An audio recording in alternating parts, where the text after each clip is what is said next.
Pues hoy es domingo 4 de febrero del 2024. Continuamos con nuestro estudio de los libros de Samuel, en este caso el capítulo 13, los versículos 1 al 21. Y he titulado este mensaje, Amor que no es amor. Es decir, un amor falso, si lo quieren poner así.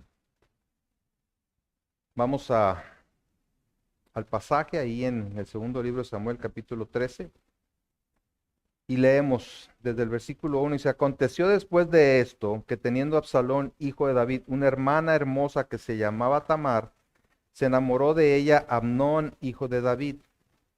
Y estaba Amnón angustiado hasta enfermarse por Tamar su hermana, pues por ser ella virgen le parecía a Amnón que sería difícil hacerle cosa alguna. Y Amnón tenía un amigo que se llamaba Jonadab, hijo de Simea, hermano de David, y Jonadab era hombre muy astuto. Y éste le dijo, hijo del rey, ¿por qué de día en día vas enflaqueciendo así? ¿No me lo descubrirás a mí? Y Amnón le respondió, yo amo a Tamar, la hermana de Absalón, mi hermano. Y Jonadab le dijo, acuéstate en tu cama y finge que estás enfermo. Y cuando tu padre viniera a visitarte, dile, te ruego que venga mi hermana Tamar para que me dé de comer y prepare delante de mí alguna vianda, para que al verla yo la coma de su mano. Se acostó pues Amnón y fingió que estaba enfermo, y vino el rey a visitarle. Y dijo Amnón al rey, yo te ruego que venga mi hermana Tamar, y haga delante de mí 2 hojuelas para que coma yo de su mano. Y David envió a Tamar a su casa, diciendo, ve ahora a casa de Amnón, tu hermano, y hazle de comer. Y fue Tamar a casa de su hermano Amnón, el cual estaba acostado, y tomó harina, y amasó e hizo hojuelas delante de él, y las coció. Tomó luego la sartén y la sacó delante de él, mas él no quiso comer. Y dijo Amnón, echad fuera de aquí a todos, y todos salieron de allí. Entonces Amnón dijo a Tamar, trae la comida de la alcoba, para que yo coma de tu mano. Y tomando Tamar las hojuelas que había preparado, las llevó a su hermano Amnón a la alcoba. Y cuando ella se puso delante para que comiese, asió de ella y le dijo, ven, hermana mía, acuéstate conmigo. Ella entonces le respondió, no, hermano mío, no me hagas violencia, porque no se debe hacer así en Israel, no hagas tal vileza, porque ¿a dónde iría yo con mi deshonra? Y aún tú serías estimado como uno de los perversos en Israel. Te ruego pues ahora que hables al rey, que él no me negará a ti. Mas él no la quiso oír, sino que pudiendo más que ella, la forzó y se acostó con ella. Luego la aborreció Amnón con tan grande aborrecimiento, que el odio con que la aborreció fue mayor que el amor con que la había amado. Y le dijo a Amnón, levántate y vete. Y ella le respondió, no hay razón. Mayor mal es este de arrojarme que el que me has hecho. Mas él no la quiso oír, sino que llamando a su criado que le servía, le dijo, échame a esta fuera de aquí y cierra tras ella la puerta. Y llevaba a ella un vestido de diversos colores, traje que vestían las hijas vírgenes de los reyes. Su criado pues la echó fuera y cerró la puerta tras ella. Entonces Tamar tomó ceniza y la esparció sobre su cabeza y rasgó la ropa de colores de que estaba vestida. Y puesta su mano sobre su cabeza se fue gritando. Y le dijo su hermano Absalón, ¿ha estado contigo tu hermano Amnón? Pues calla ahora, hermana mía, tu hermano es. No se angustie tu corazón por esto. Y se quedó Tamar desconsolada en casa de Absalón su hermano. Y luego que el rey David oyó todo esto, se enojó mucho. Oremos, amado Padre, estamos delante de ti y atentos a tu palabra. Ayúdanos, Señor, a atender tu voz y a responder a tu voz. Por Cristo nuestro Señor te lo pedimos. Amén. Como vimos la semana pasada, la disciplina Es parte del cuidado amoroso de Dios para con sus hijos, aun cuando de momento pueda no ser agradable, como la emulsión Scott. ¿Quiénes supieron quién es la emulsión Scott? Si levantan la mano es porque, como dice Eduardo, ya tienen considerable edad, como yo comprenderé. ¿Okay? No es agradable la disciplina, como no son agradables muchas veces las medicinas o los tratamientos, pero tienen un propósito, ¿verdad? Sanar, corregir el mal que se tenga. Hebreos 12:11 dice, en verdad que ninguna disciplina al presente parece ser causa de gozo, sino de tristeza. Pero después da fruto apacible de justicia a los que en ella han sido ejercitados. Lo importante es lo que la disciplina produce. Fruto apacible de justicia a los que en ella han sido ejercitados. Quiere decir que quienes no han sido ejercitados en la disciplina, muy probablemente no tengan este fruto. Que es lo que produce una vida de justicia y paz para quienes han sido entrenados por ella. Dice además en el versículo 10, la disciplina de Dios siempre es buena para nosotros, a fin de que participemos de su santidad. El objetivo entonces de nuestra santificación, de la disciplina, es nuestra santificación. Es decir, parecernos cada vez más a Cristo. Y si la disciplina es provechosa, la falta de disciplina produce lo contrario. Una vida descontrolada y dominada por los deseos de la carne. Como padres, es nuestro deber criar a nuestros hijos en la disciplina e instrucción del Señor. Es decir, entrenándolos y educándolos conforme a la palabra de Dios. El no hacerlo no solamente es renunciar a un deber que Dios establece, sino que los dejamos expuestos a crecer siguiendo los deseos de su corazón, que según la misma Biblia es engañoso y perverso. Y muchas veces abandonamos este deber por causa de nuestros propios pecados, por considerar que no tenemos la autoridad moral para corregir a nuestros hijos, aun cuando dichos pecados hayan sido perdonados y dejados en el pasado. El gran rey David, temible guerrero, cuya confianza estaba puesta en el Dios de los ejércitos, había caído de una manera estrepitosa por causa de su codicia y lujuria. No solamente adulterando, sino cometiendo asesinato como consecuencia de ese acto. Pero Dios en su misericordia le envió al profeta Natán para confrontarlo y guiarlo al arrepentimiento. Como vimos, David se arrepintió. Sin embargo, sufriría las consecuencias de su pecado de acuerdo con lo decretado por Dios. En el capítulo 12, en el versículo 10, vimos que dice, por lo cual ahora no se apartará jamás de tu casa la espada, por cuanto me despreciaste y tomaste la mujer de Urías Eteo para que fuera tu mujer.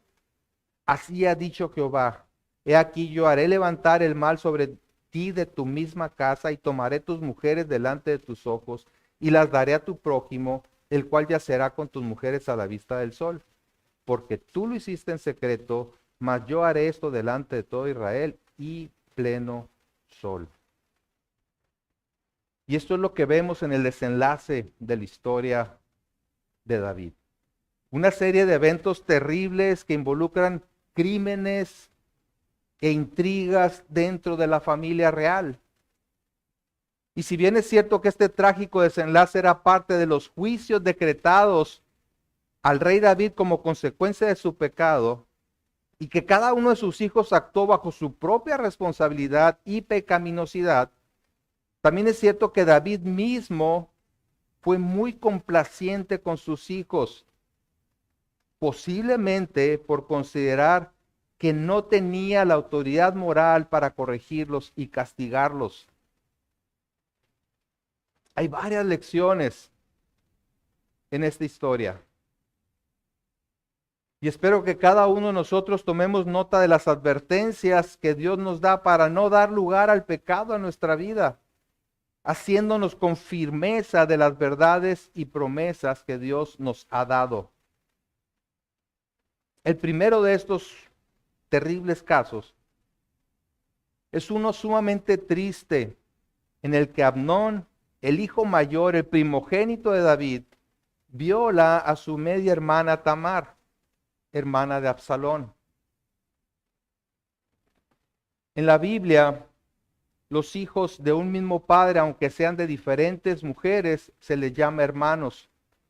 Por eso leemos en este pasaje y en otros que Tamar era hermana de Amnón, aunque era media hermana, la define como hermana, y así es como lo vamos a presentar.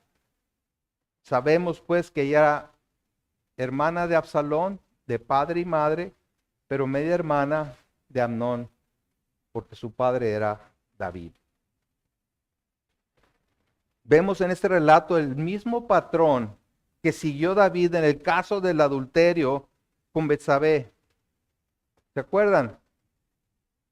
Amnón desea,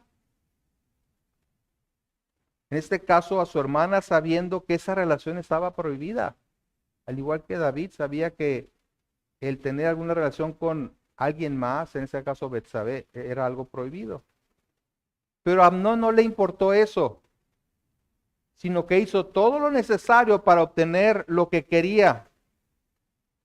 Se trata de dar lugar en el corazón a un deseo pecaminoso, algo que de entrada se sabe que está prohibido por Dios. Y al no tratar adecuadamente con este deseo, se convierte en una obsesión al grado de procurar de cualquier manera obtener eso que se desea. Ya no importa a Dios, ya no importan las consecuencias, ya no importa la otra persona, ya no importa nada. Lo único que quiero es obtener eso que me he propuesto obtener. Vamos a ver este pasaje en 3 partes. El primero es Tamar como el objeto del deseo. Tamar como el objeto del deseo. En segundo lugar, Tamar como el objeto conquistado. Y en tercer lugar, Tamar como el objeto repudiado. Veamos entonces Tamar como el objeto del deseo. Versículo 1 y 2 dice: aconteció después de esto que teniendo Absalón, hijo de David, una hermana hermosa que se llamaba Tamar, se enamoró de ella Amnón, hijo de David. Y estaba Amnón angustiado hasta enfermarse por Tamar su hermana, pues por ser ella virgen le parecía a Amnón que sería difícil hacerle cosa alguna. Tenemos aquí a 3 hijos de David: Absalón y Tamar, hijos de él con Maaca, y Amnón, el primogénito, hijo de Ahinoam. Dice que Amnón se enamoró de Tamar de tal manera que hasta se enfermó. ¿Por qué? Porque sabía que no podía tener una relación con ella. Pero ¿qué es lo que realmente sentía Amnón por esa muchacha? Veremos en el desenlace de la historia que lo que él sentía realmente no era amor, sino un deseo lujurioso. No son lo mismo, aunque la cultura actual trate de igualar las dos cosas. La lujuria es ese deseo desmedido por el placer pecaminoso que implica pensamientos posesivos con respecto a otra persona. Lo que Amnón sintió fue exactamente lo que su padre había sentido cuando vio desde su azotea a Betsabé bañándose. La vio, la deseó, se propuso tenerla e hizo todo lo necesario para lograrlo. La frustración de Amnón se debía a esa imposibilidad de tener a la mujer que tanto deseaba.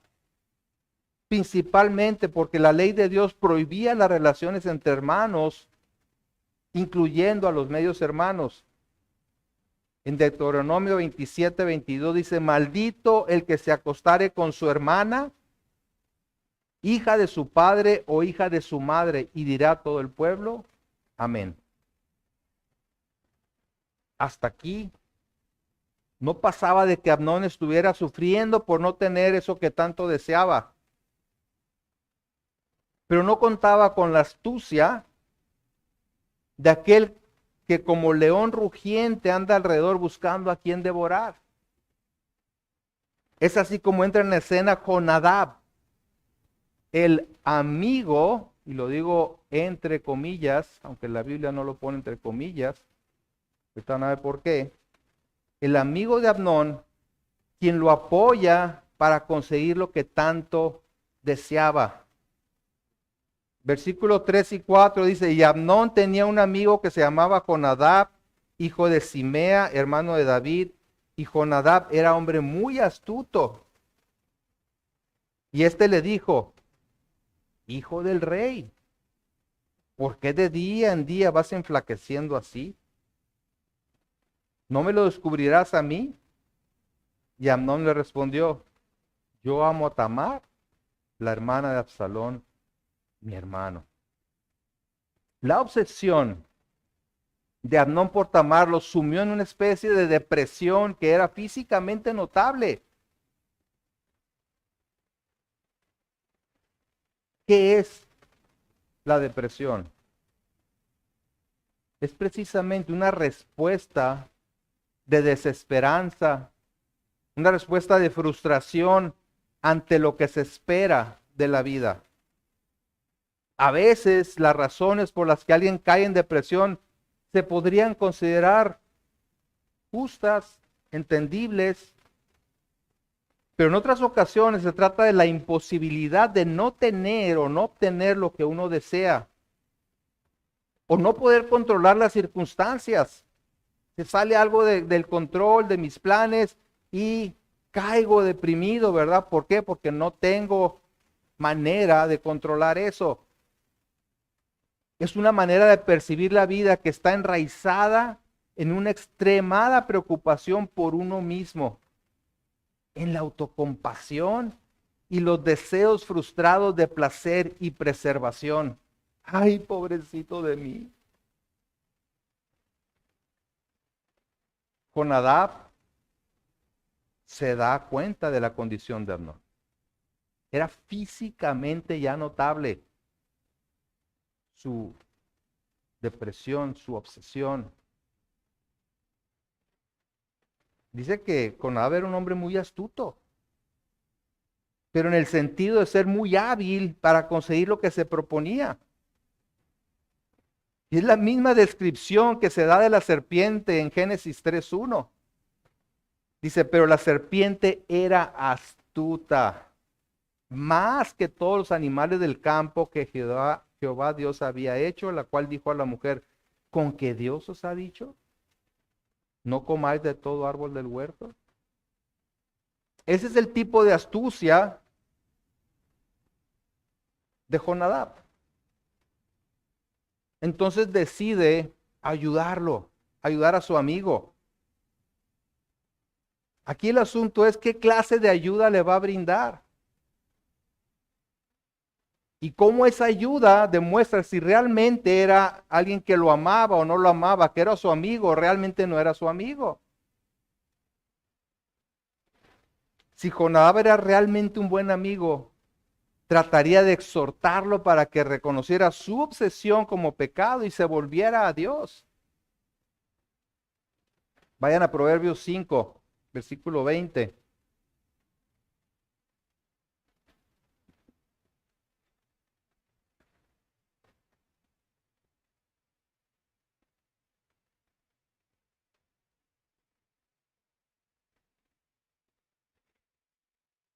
Proverbios 5, 20 al 23 dice, ¿y por qué, hijo mío?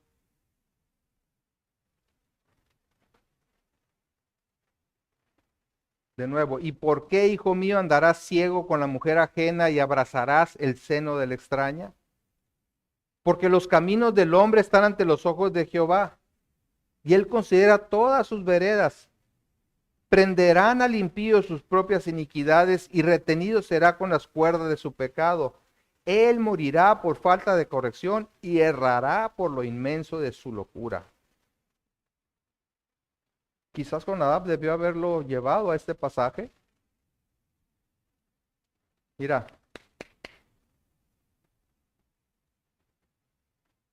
pero Jonadab no era un buen amigo,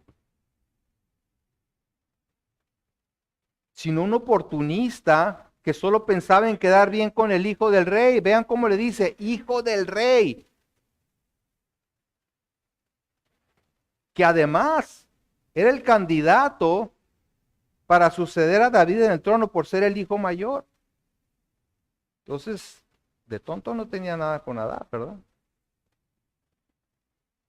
Era muy astuto. Así que le dice en el versículo 5, y Jonadab le dijo, acuéstate en tu cama y finge que estás enfermo, y cuando tu padre viniera a visitarte, dile, te ruego que venga mi hermana Tamar para que me dé de comer, y prepare delante de mí alguna vianda para que al verla yo la coma de su mano. ¿Qué no ves mi sufrimiento? La misma apariencia demacrada de Amnón sería una excusa para que David le cumpliera su deseo de que Tamar lo atendiera, llevándole pues un caldito de pollo y unos panecillos, ¿verdad? Para que se alivianara. Pero aquí debemos de preguntarnos, ¿cómo puedes reconocer a tus verdaderos amigos? Una manera de saber que alguien no es en realidad tu amigo o hermano es cuando te apoya en tu pecado en lugar de ayudarte a salir de él. Volvemos a la importancia de la confrontación a la manera de Dios.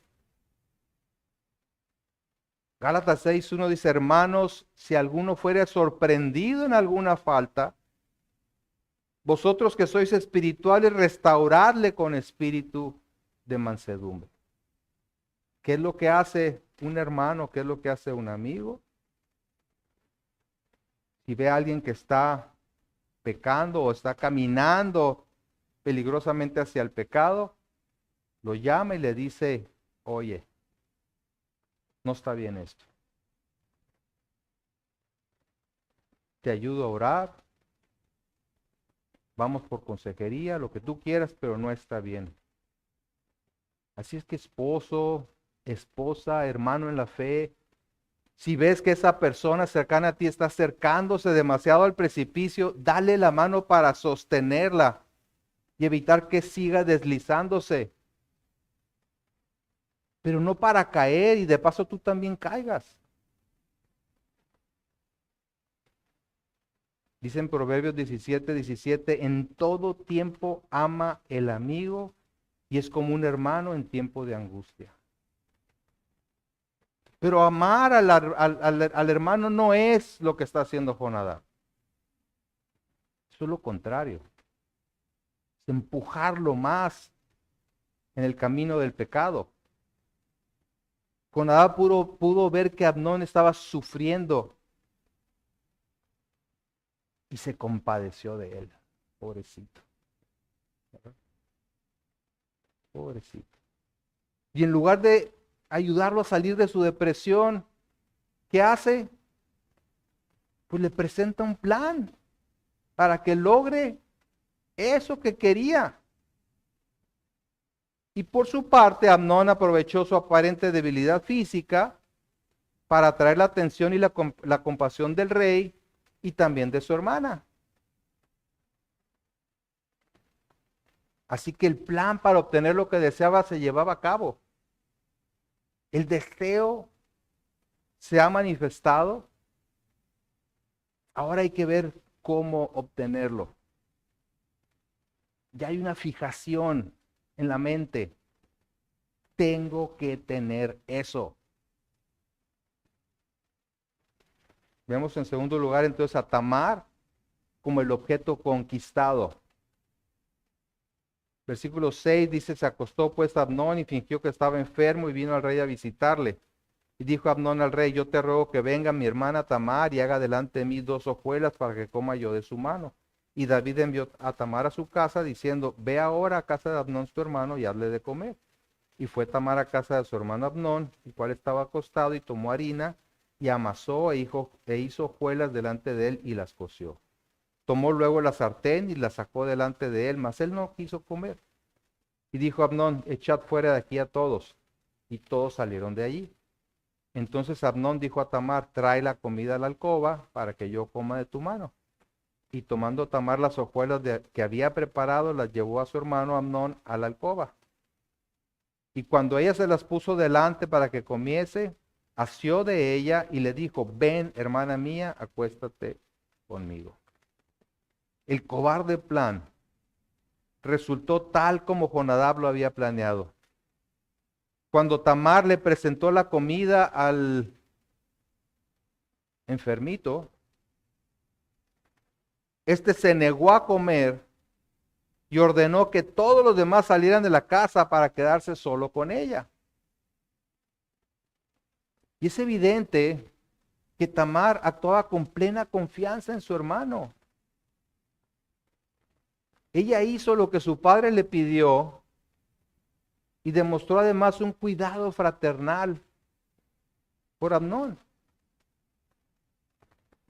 Fue entonces que Amnón la sujeta con fuerza y le hace la propuesta indecorosa. Jovencitas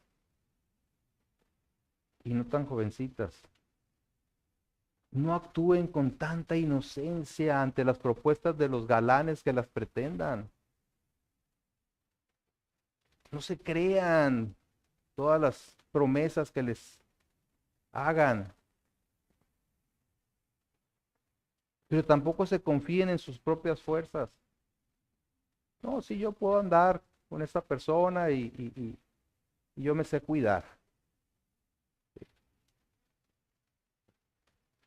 No. Sujetándola con fuerza, que no estaba muy débil. Sujetándola con fuerza, le habla con ternura, diciéndole, hermanita mía, hermana mía. Tratando de convencerla para lograr eso que él quería. Y ante tal situación, ella intenta convencerlo de cambiar su actitud y le da 4 razones para evitarlo. En primer lugar, dice, ¿sabes qué? Esto es una vileza. Versículo 12, ella entonces le respondió, no, hermano mío, no me hagas violencia, porque no se debe hacer así en Israel.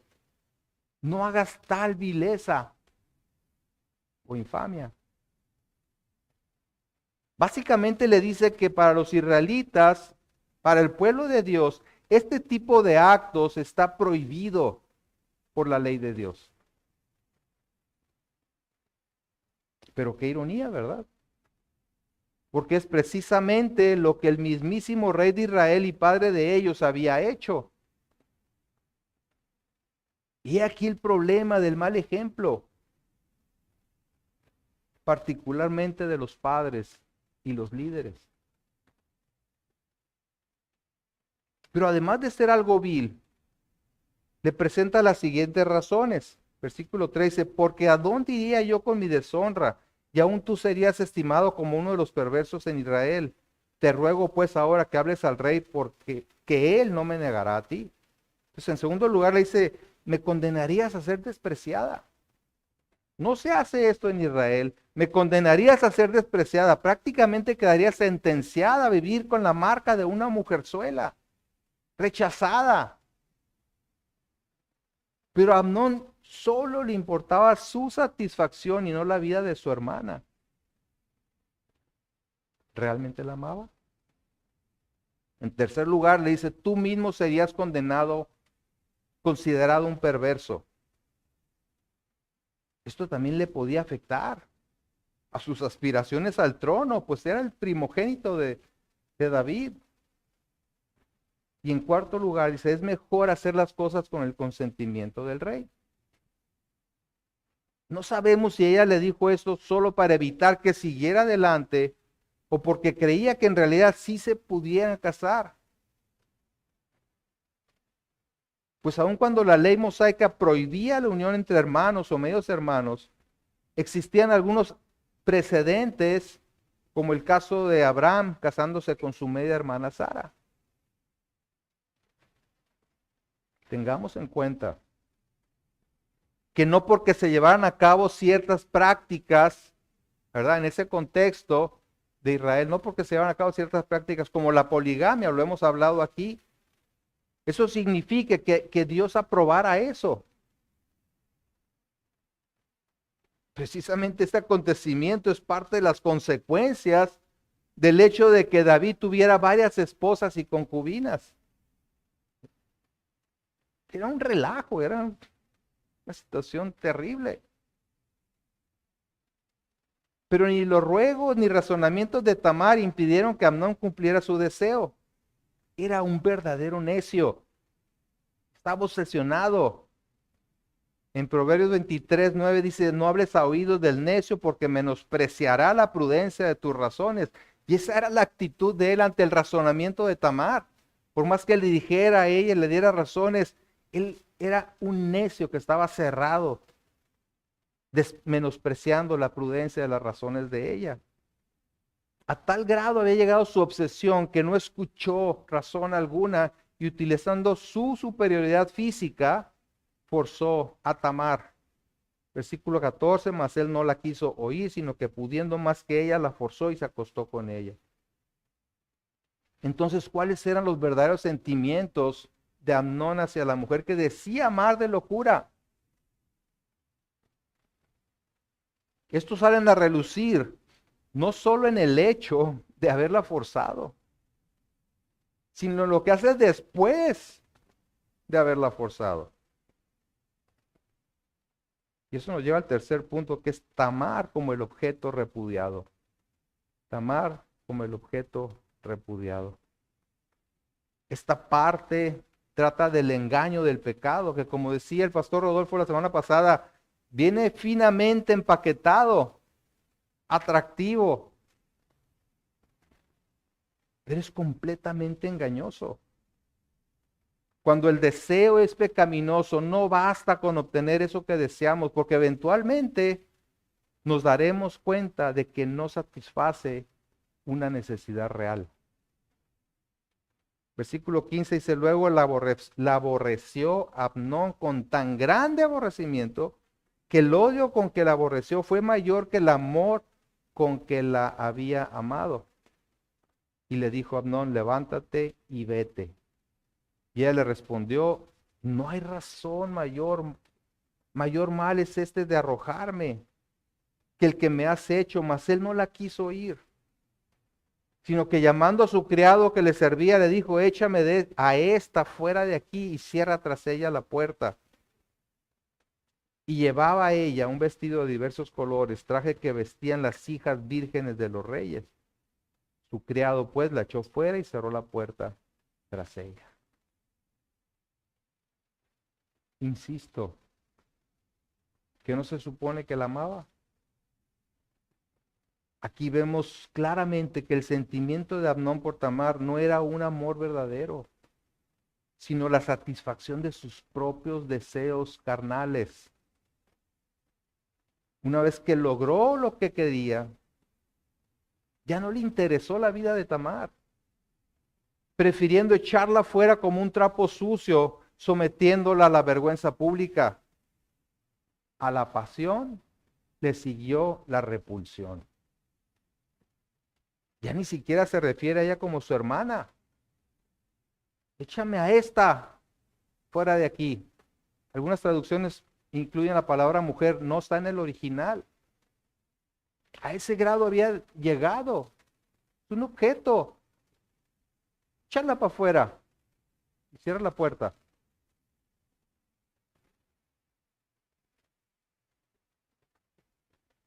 Este cambio repentino proporciona una prueba contundente de que la lujuria no es amor, sino simplemente la satisfacción de las pasiones animales. Con todo, Tamar trata de hacer entrar en razón a Amnón. Si lo que hiciste estuvo mal, no le añadas un mal mayor al despreciarme. ¿Dónde hemos visto eso recientemente? El añadirle pecado al pecado. En David, ¿verdad? El padre de Amnón.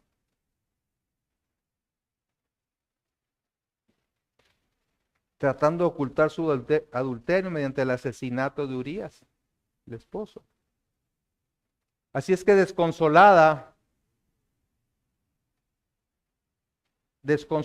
Tamar corre gritando, sus vestidos rasgados y cubierta de ceniza en señal de duelo y aflicción. Versículo 19, entonces Tamar tomó ceniza y la esparció sobre su cabeza y rasgó la ropa de colores de que estaba vestida y puesta su mano sobre su cabeza se fue gritando. Y le dijo su hermano Absalón, ¿ha estado contigo tu hermano Amnón? Pues calla ahora, hermana mía, tu hermano es. No se angustie tu corazón por esto. Y se quedó Tamar desconsolada en casa de Absalón su hermano. Por lo visto, Tamar no estaba dispuesta a ocultar lo que había sucedido, aun cuando significara sufrir una gran vergüenza.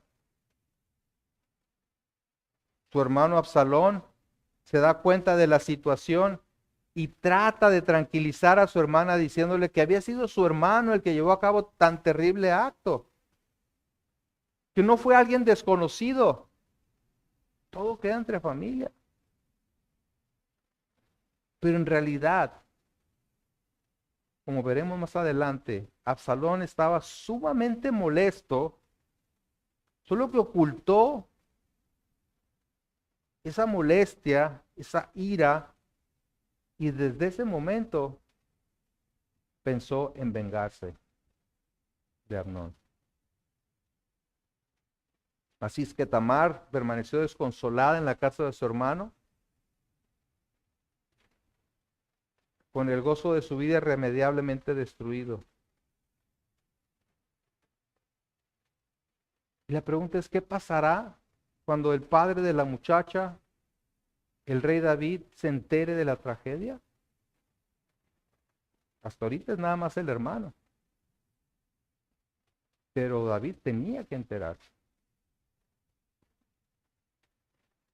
Versículo 21, y luego que el rey David oyó todo esto, se enojó mucho. Y silencio total. Ya no dice nada, no nos da más explicación. Solo que se enojó. Es interesante este comentario. Pues hace ver que David se enteró del asunto y se enojó mucho. Por supuesto que era para que se indignara por esta vileza. Era un enojo justo que ameritaba una acción por parte no solamente del padre, sino del rey. Pero ¿qué hizo David? No hay indicio alguno de que el rey hiciera algo para castigar y corregir este asunto. ¿Cuál era el castigo para alguien que abusara de una mujer? La muerte. ¿Cuál fue la reacción de David ante la parábola con la que Natán lo confrontó? Cuando Natán le planteó esa parábola del hombre que tenía una corderita y se la quitó el otro abusón, ¿no? Entonces se encendió el furor de David en gran manera contra aquel hombre y dijo a Natán, vive Jehová, que el que tal hizo es digno de muerte. Y se suponía que David era un hombre o un rey que procuraba justicia. Así lo hemos visto, así lo dice en el capítulo 8, versículo 15. Y la ley demandaba muerte en el caso de incesto, en este caso de la relación entre familiares. Pero por lo visto, esto no aplicaba cuando se trataba de sí mismo o de su familia. Y fue precisamente esta debilidad de David lo que contribuyó a los graves conflictos que se desencadenaron a partir de este incidente de Amnón con Tamar. Su falta de firmeza en el actuar habría de costarle no solo la vida de su hijo mayor, de Amnón, sino también la lealtad y la propia vida de Absalón. Dejó crecer el problema, nunca lo atendió, y vienen unas consecuencias así como fichas de dominó cayendo y tumbando a las otras. Aquí tenemos al valiente guerrero, el rey justo, actuando de manera pusilánime, porque el no hacer nada es también hacer algo.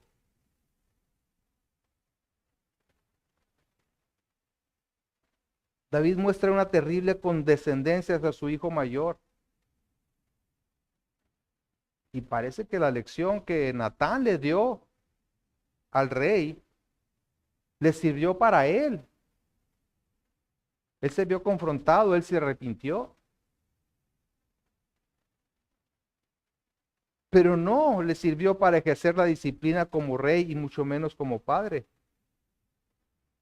Dice un comentarista, el hecho de que David se contentara con estar simplemente enojado, probablemente se explica en parte por su propia conciencia de culpa, ya que él mismo había sido culpable de adulterio, pero se debía principalmente a su afecto indulgente hacia sus hijos y a su consiguiente falta de disciplina. Esta debilidad en su carácter dio frutos muy amargos.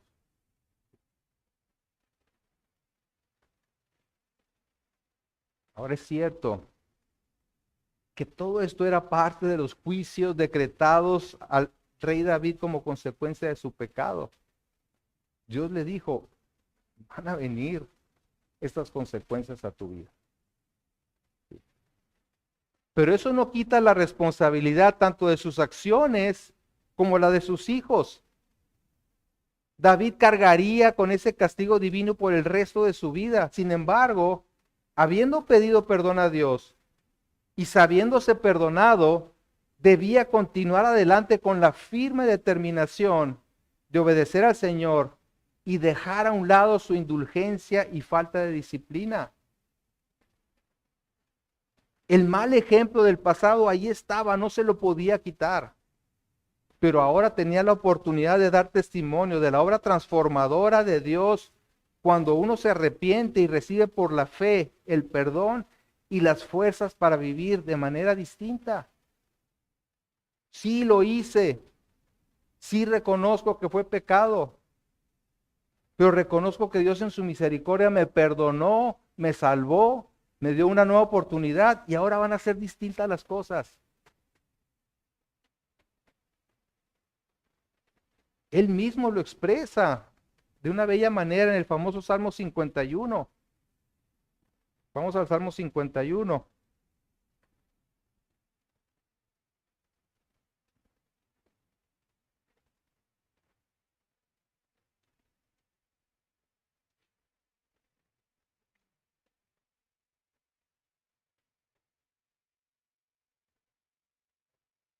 Dice en el versículo 9, Salmo 51, 9, esconde tu rostro de mis pecados y borra todas mis maldades.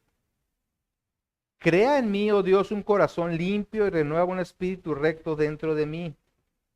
No me eches de delante de ti y no quites de mí tu santo espíritu. Vuélveme el gozo de tu salvación y espíritu noble me sustente. Vean el versículo 13. Entonces enseñaré a los transgresores tus caminos y los pecadores se convertirán a ti. O sea, ¿de qué va a servir el arrepentimiento y el perdón de sus pecados? De testimonio. De esa determinación para proclamar la justicia y la misericordia de Dios.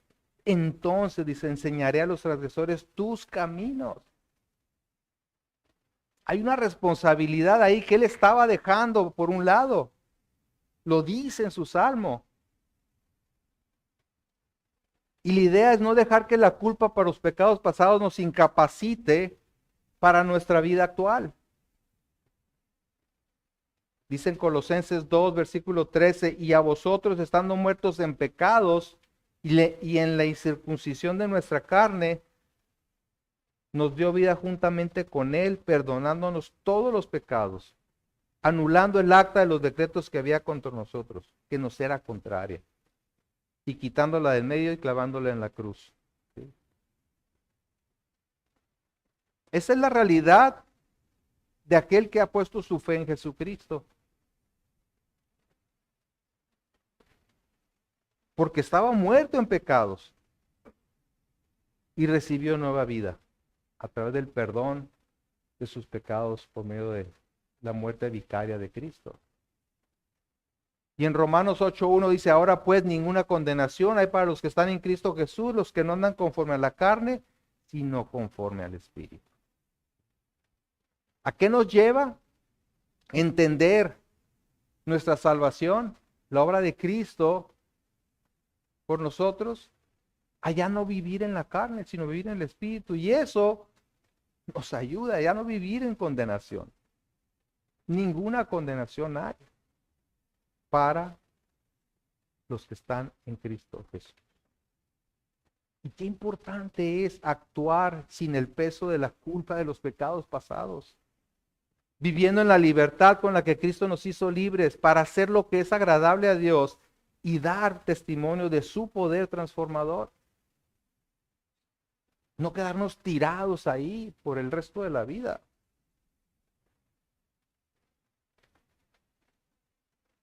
Ahora, por otro lado, vemos las graves consecuencias de dar lugar en nuestra vida a los deseos de la carne. Constantemente debemos preguntarnos qué es lo que deseamos. Y si eso que deseamos está de acuerdo con la voluntad de Dios. Porque una vez que el deseo se convierte en una obsesión, difícilmente podremos dar marcha atrás en ese camino para conseguirlo. Mire el que esté firme, que no caiga. No hay poder fuera de la gracia de Dios para aniquilar esos deseos pecaminosos que se anidan en el corazón. Pero tenemos que ir al trono de la gracia por ese poder. Vayan a Colosenses capítulo 3.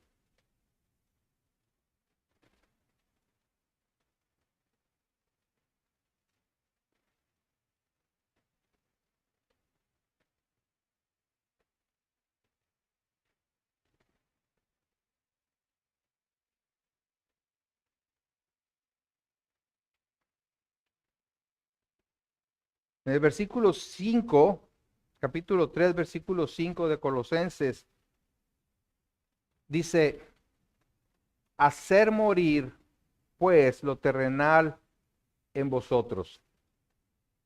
Fornicación, impureza, pasiones desordenadas, malos deseos y avaricia, que es idolatría. Cosas por las cuales la ira de Dios viene sobre los hijos de desobediencia, en los cuales vosotros también anduvisteis, ¿verdad? Pasado. En otro tiempo, cuando vivíais en ellas. Versículo 8, pero ahora. ¿A qué se refiere? Pero la hora. Ahora que estás en Cristo, que has sido redimido, que has sido libertado de todo eso. Dejad también vosotros todas estas cosas, ira, enojo, malicia, blasfemia, palabras deshonestas de vuestra boca. No mintáis los unos a los otros, habiéndoos despojado del viejo hombre con sus hechos y revestido del nuevo, el cual conforme a la imagen del que lo creó se va renovando hasta el conocimiento pleno, donde no hay griego ni judío, circuncisión ni incircuncisión, bárbaro ni escita, siervo ni libre, sino que Cristo es el todo y en todos.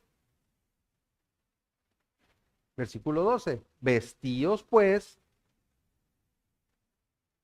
como lo que ahora son, como escogidos de Dios, santos y amados, de entrañable misericordia, de benignidad, de humildad, de mansedumbre, de paciencia. Es decir, como dice en 2 Corintios 5:17, en Cristo hay nueva vida. Las cosas viejas pasaron y debemos despojarnos de esas mañas anteriores y aquí todas son hechas nuevas.